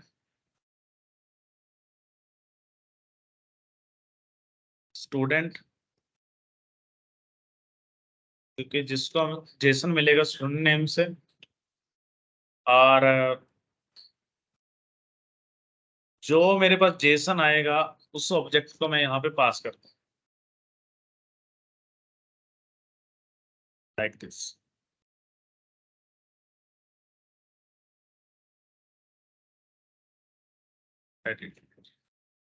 अब यहाँ पे क्या होगा, जब मैं पोस्ट रिक्वेस्ट करूंगा तो जेसन इसको मिलेगा, मतलब कि इसको प्रॉपर्टी टाइप वैल्यू मिलेगी। तो वो क्या करेगा, उसको एज अ जेसन पास करेगा स्टूडेंट। कौन सा ऑब्जेक्ट ये लेके जाएगा, किस कंट्रोलर के अंदर लेके जाएगा, स्टूडेंट एपीआई कंट्रोलर के अंदर लेकर जाएगा। तो अगर वो सक्सेस हो जाता तो इंडेक्स पे रिडायरेक्ट कर जाएगा, अगर नहीं होता तो उसी पेज पे रहेगा एडिट पे। अब हम क्या करेंगे, लिख लिए यहां तक नताशा? अब आप क्या करो, स्टूडेंट कंट्रोलर में जाओ, यहाँ पे लिखो HTTP पुट पब्लिक एक्शन बनाओ इसका, यहाँ पे पब्लिक HTTP एक्शन रिजल्ट, यहाँ पे होएगा एडिट ऑब्जेक्ट बनाओ स्टूडेंट का एस, और यहाँ पे लिखो object dot entry S dot state equal to entity state dot modified.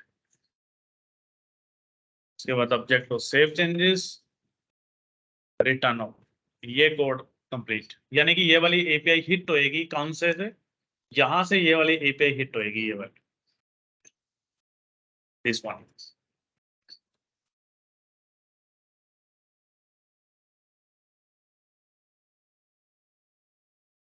करें टेस्ट,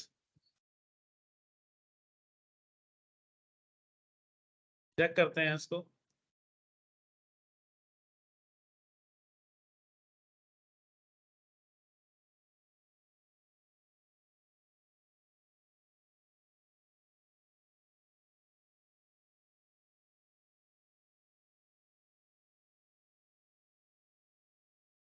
अब मैं एडिट पे जाऊंगा, मैं पंकज शर्मा का सिर्फ पंकज चाहता हूँ, और उसका रोल नंबर मैंने 120 कर दिया, और उसकी ब्रांच में MBA कर देता हूँ, और सेव पे क्लिक करता हूँ। तो यहाँ पे भी यार ये सेम ही एरर दे रहा है सभी में। इसका मतलब कि एंटिटी स्टेट मॉडिफाई और डिलीट वाले चल नहीं रहे है ना।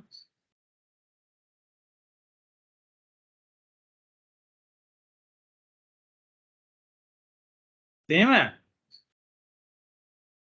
ये आना नहीं चाहिए वैसे तो, क्योंकि ये कोड, इसका मतलब ये है कि जो एंटिटी स्टेट है वो काम नहीं कर रही, दोनों के केस में कोड बिल्कुल सही है।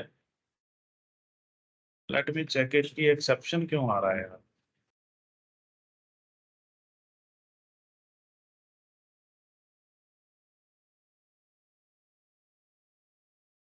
It usually happen because one of the following entity state is mapped from data view, a custom database query. Database table doesn't have a primary key. After doing so, you may be still need to update in entity favor design or alternate design the entity. Primary key नहीं है table में? हाँ, एक minute रुको, ये कह रहा है कि प्राइमरी की नहीं है आपके टेबल में, ऐसा ओपन टेबल डेफिनेशन।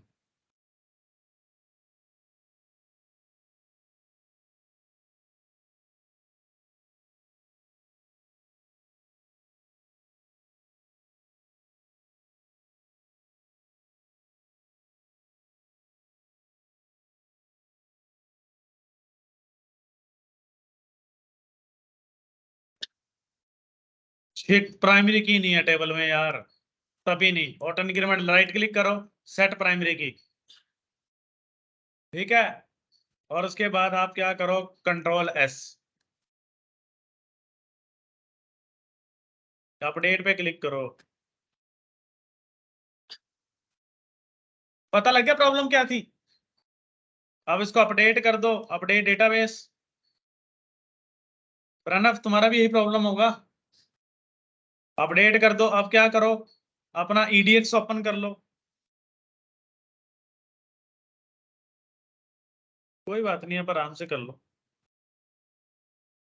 मैं राइट क्लिक करता हूँ, सेंटर में update model from database, next. ये अपडेट करना है, किस नाम से था हमारे पास, स्टूडेंट नेम से है ना?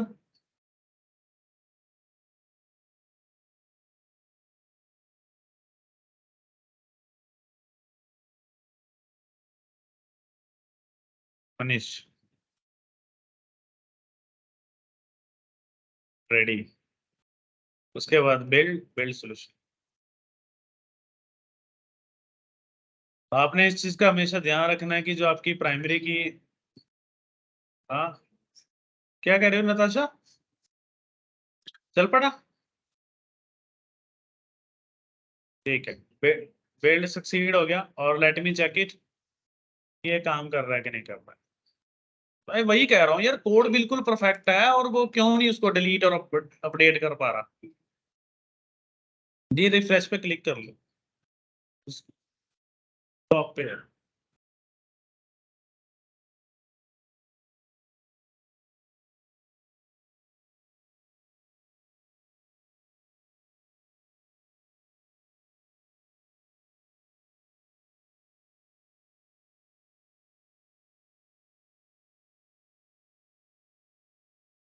नहीं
डिलीट हो गया।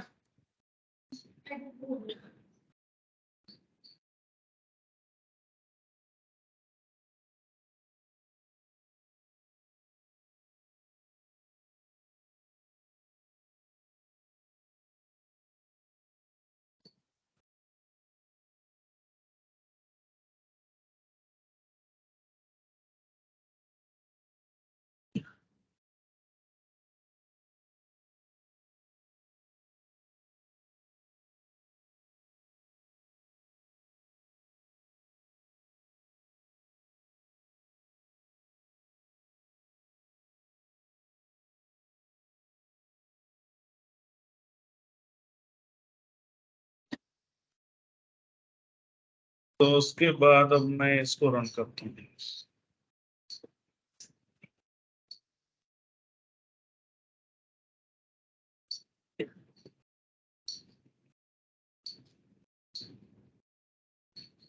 कनेक्शन स्ट्रिंग का दिक्कत आ रही है।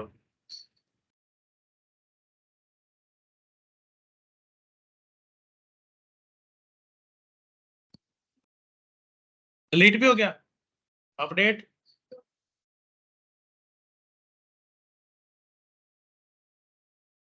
यार मेरा कनेक्शन स्ट्रिंग कहाँ पे गया? ये रहा कनेक्शन स्ट्रिंग।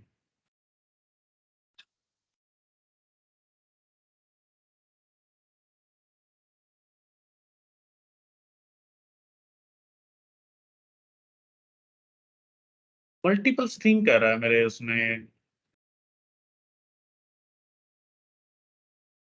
एक कनेक्शन स्ट्रिंग ये रहा, और कनेक्शन स्ट्रिंग है कहीं पे नहीं, फिर ये एरर क्यों दे रहा है? तुम्हारा चल पड़ा ना?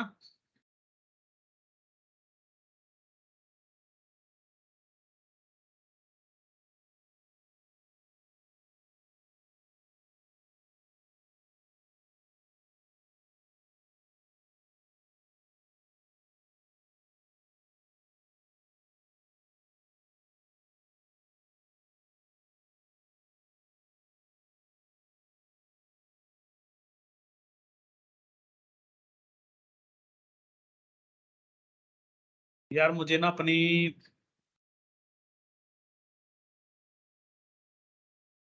कनेक्शन स्ट्रिंग डिलीट करनी पड़ेगी और दोबारा बनाना पड़ेगा। आपका चल पड़ा प्रणव? डिलीट अपडेट हो गया दोनों? नताशा देखना इनका कोड, तब तक मैं अपनी कनेक्शन स्ट्रिंग डिलीट करके ना और अपना मॉडल डिलीट करके डियर में तब तक दोबारा ऐड ऑन कर लेता हूँ एंटिटी, क्योंकि हमने अपडेट करा है ना आईडी में, तो हम इसलिए हम इसको दोबारा कर रहे हैं। स्टूडेंट मॉडल, नेक्स्ट, कनेक्शन ले लेते हैं, न्यू कनेक्शन,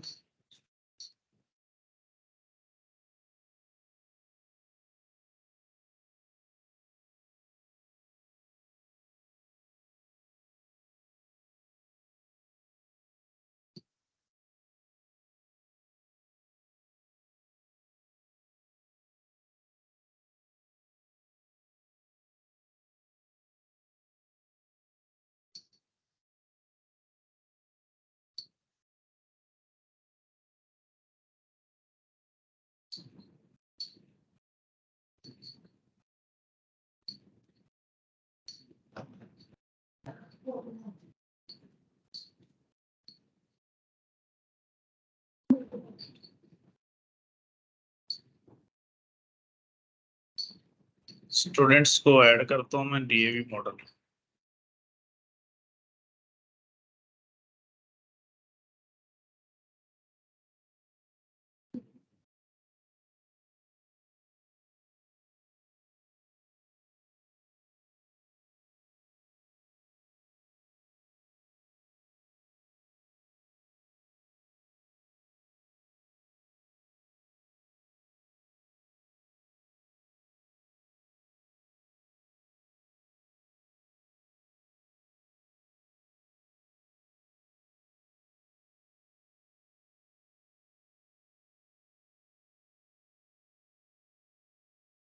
ठीक, वो मेरा पास मॉडल जो है वो बाहर बन गया, उसको इसके अंदर मूव कर देता है।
देखो जी, अब मैं यहाँ पे डिलीट पे क्लिक करता हूँ, और डिलीट पे मैंने क्लिक करा, रिकॉर्ड डिलीट हो गया। और एडिट पे क्लिक करते हैं, यहाँ पे पंकज शर्मा को मैंने उठाया, यहाँ पे 125 CSC की जगह हम कर देते हैं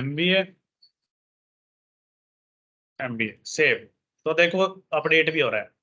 सिर्फ प्रॉब्लम क्या था हमारा, इस वजह से अपडेट डिलीट नहीं हो रहा था, क्योंकि हमारा जो टेबल था उस टेबल के अंदर हमारे पास प्राइमरी की नहीं थी। तो आपने एक चीज का ध्यान रखना है, जब भी आपने एंटिटी फ्रेमवर्क के अंदर कोई भी टेबल बनाना है तो उसके अंदर प्राइमरी की होना बड़ा जरूरी है।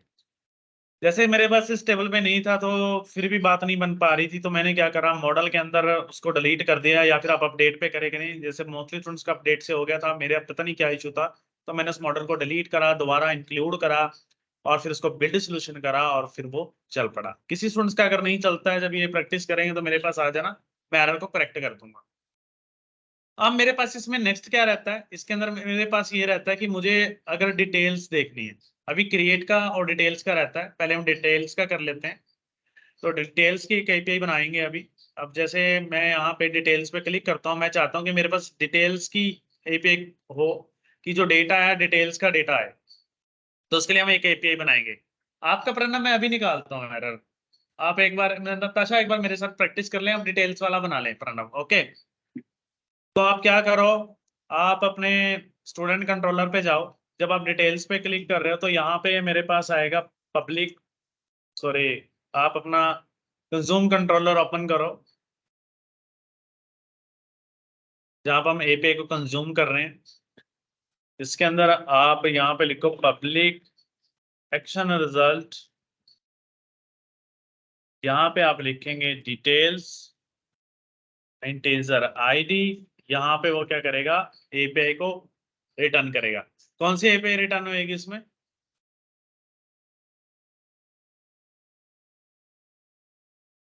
गेट वाली एपीआई रिटर्न होएगी, यही सेम एपीआई रिटर्न हो जाएगी जो एडिट वाली थी, है ना, यही होएगी ना, क्योंकि गेट कर रहे हैं तो हम तो उसके बेस पे, हमें इसके लिए कुछ नया बनाने की जरूरत नहीं है, बस डिटेल का कोड हो गया, यानी कि एग्जिस्टिंग एपीआई जो एडिट पे तो भी क्या करते हैं, सारा डेटा मेरे पास आ जाता है ना। अब डिटेल्स में भी हम क्या कर रहे हैं, एक हमने गेट वहां पे, इससे क्या होगा मेरे पास, गेट एसिंक से मेरे पास ये वाली एपीआई कॉल होगी, दिस वन, राइट। देखो एक बार ये यूज होगी, मल्टीपल रीयूज हो रही है ना, तो ये चीज हो जाएगी, है ना। अब मैं डिटेल्स पे राइट क्लिक करूंगा, ऐड व्यू पे जाऊंगा और यहां से मैं टेम्पलेट्स के अंदर से डिटेल्स को चूज करूंगा, मॉडल, स्टूडेंट, डीएवी एंटिटी और ऐड, पर डिटेल्स का कोड फिनिश। अब लास्ट बचा हमारे पास सिर्फ क्रिएट का,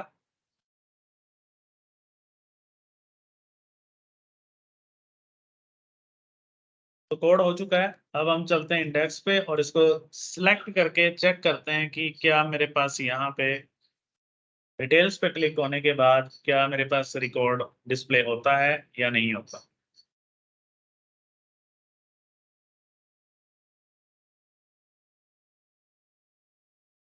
तो डिटेल्स पे क्लिक करते हैं तो देखो मेरे पास रिकॉर्ड डिस्प्ले हो रहा है, राइट। अब यहाँ से अगर एडिट पे क्लिक करेंगे तो इसको एडिट भी कर सकते हैं, बैक टू लिस्ट, यानी कि प्रॉपर एपीआई कंज्यूम हो रही है। ठीक है जी, अगर किसी स्टूडेंट्स को एंड्रॉयड आता है तो आप इस एपीआई को एंड्रॉयड में भी यूज कर सकते हैं। तो लास्ट में इसमें बता रहा हूँ क्रिएट का कोड, हाँ आ जाओ,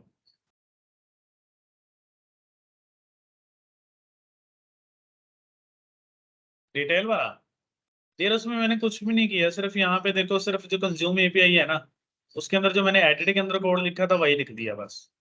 इसके लिए कोई मुझे एपीआई बनाने की जरूरत नहीं है, इसकी वही एपीआई काम आ जाएगी जो आपकी ये वाली है, देखो ये वाली, ये गेट बाय आईडी वाली, ये वाली है ना, इसी की हेल्प से आप एडिट कर रहे हो, इसी की हेल्प से आप डिलीट कर रहे हो, इसी की हेल्प से आप व्यू करा रहे हो। ठीक है, ये देखो गेट एसिंग, ठीक है, ये अपने पास कोड रखना, तुम्हें आगे काम आएंगे। क्या, नहीं कोई चेंजेस नहीं है, जीरो चेंजेस है। करें नेक्स्ट,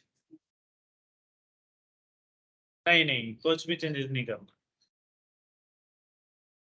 ये डिटेल्स पे क्लिक करने के बाद तो डिटेल आ जाती है ना, आप उसके अंदर कुछ अपडेट डिलीट थोड़ी कर रहे हो। एडिट पे क्लिक करते हो टेक्स्ट बॉक्स के अंदर आती है, बस फर्क इतना है डिटेल्स में कि उसको आप एडिट नहीं कर सकते, सिर्फ देख सकते हो। अगर आपने व्यू के टाइम सिर्फ 2 कॉलम को रखे हैं, डिटेल्स के टाइम आप बहुत सारे कॉलम्स रख सकते हो, जहां पे ज्यादा कॉलम्स आप दिखा सकते हो। मैम एक है, बाहर गया लड़का, 2 है मैम, मैं तो अभी 2-3 दिन से पढ़ा नहीं रहा था, अब क्या करें, बोर हो रहा था तो मैं सोचा पढ़ा देता, करवा रहे हैं। और एडवांस में डिफरेंस होता है। बिल्कुल, तो एडवांस लिखा किधर है, मुझे दिख क्यों नहीं रहा है? आपने ऐसा बोलो, कुछ नहीं है, जो बोल जावा की ये नहीं देता। कोर जावा की जो फीस है ना, उतनी एडवांस जावा की बोल दो। सच में लिखा हुआ है इसमें भी। और डिस्काउंट कर दिया करो स्टूडेंट्स को अपने अकॉर्डिंग। हाँ, करें आगे, नेक्स्ट, आगे देखिए नेक्स्ट। अब हम नेक्स्ट आगे देखो क्या कर रहे हैं, क्रिएट का कोड कर रहे हैं। तो अब हम चलते हैं, देखो जब मैं इस कोड को चलाता हूं, देखो यहाँ पे जब मैं इस कोड को चलाऊंगा,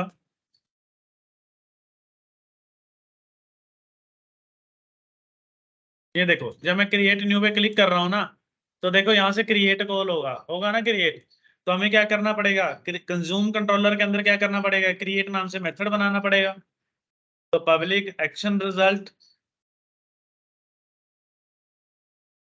और मैंने यहाँ पे क्रिएट नाम से कंट्रोलर बना लिया। क्रिएट को सी बड़ा कर देते हैं क्रिएट का, और यहां से हम क्या करते हैं, इसको रिटर्न व्यू कर देते हैं। ठीक है जी, ये चीज ऐसे आ गया समझ में यहाँ तक, यस। अब आप क्या करो, क्रिएट पे राइट क्लिक करो, ऐड व्यू पे जाओ, इसका व्यू ऐड करो। टेम्पलेट आपने सिलेक्ट करनी है क्रिएट, मॉडल सिलेक्ट करना है आपने स्टूडेंट, और इसके अकॉर्डिंग वो क्या करेगा, इसका HTML हेल्पर बना देगा। समझ में आया?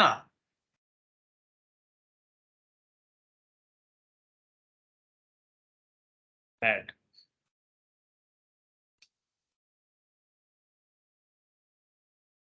ये इसका HTML हेल्पर डिजाइन कर देगा।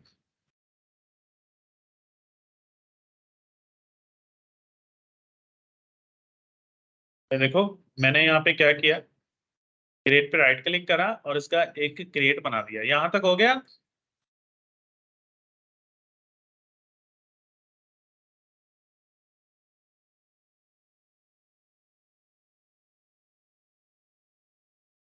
नेक्स्ट आप कंट्रोलर निकालो, एपीआई कंट्रोलर निकालो। इसकी एपीआई बनाएंगे पहले तो, जो एपीआई हमारी डेटाबेस में स्टोर करवाएगी। HTTP पोस्ट, यहाँ पे हमने लिखा पब्लिक आई HTTP एक्शन रिजल्ट, और यहाँ पे हम बनाएंगे इसको इंसर्ट रिकॉर्ड नाम से, किसी भी नाम से बना सकते हो आप। मैंने इंसर्ट रिकॉर्ड बनाया और यहाँ पे लिखेंगे object dot student dot add S, और उसके बाद हम लिखेंगे सेव चेंजेस और रिटर्न ओके। बस एपीआई बन गई। इस एपीआई को हम कहाँ पे कॉल करेंगे, HTTP पोस्ट क्रिएट मेथड पे, जो कि हम कंज्यूम कंट्रोलर के अंदर बनाए।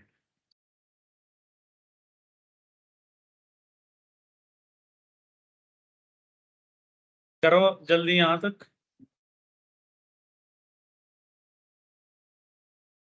हो गया। तो इस एपीआई को अब हम कहाँ पे कॉल करेंगे, अब हम कॉल करेंगे इसको डियर कंज्यूम कंट्रोलर पे। तो ये तो मेथड था कि फॉर्म को ओपन करने के लिए। दूसरा मेथड किस लिए होता है, डेटा को स्टोर करने के लिए। तो पब्लिक एक्शन रिजल्ट, और यहां पे लिखेंगे हम क्रिएट। इस क्रिएट मेथड को मिलेगा स्टूडेंट